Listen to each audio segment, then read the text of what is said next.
stata una nazione sovrana ed è vissuta, è esistita senza bisogno di essere foraggiata e assistita dall'Italia.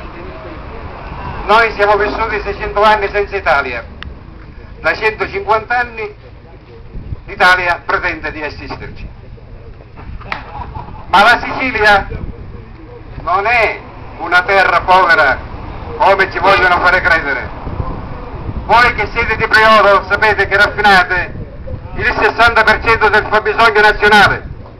Questo 60% di petrolio del fabbisogno nazionale raffinato a Priolo, il 20% di questo Priolo dovrebbe essere di proprietà della regione siciliana, dovrebbe essere di proprietà nostra, di proprietà dei priolesi, mentre lo regaliamo gratis all'Italia, lo raffiniamo a Priolo e ce lo rivendono ai prezzi folli che noi tutti conosciamo.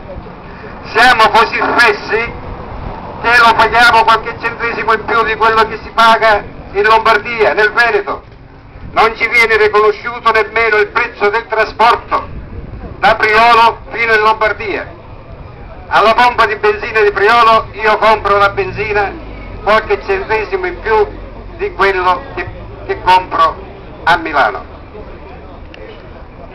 Abbiamo portato questa bandiera della Sicilia per farvi capire che la Sicilia è stata venduta, svenduta, è stata venduta dai partiti nazionali italiani, è stata venduta dalla CESLI, dalla Will.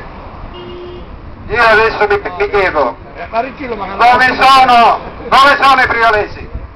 Non ci sono, perché la CESLI, la Will, non di Priolo, di tutta la Sicilia, non ha mai lavorato per il territorio, non ha mai fatto niente. Io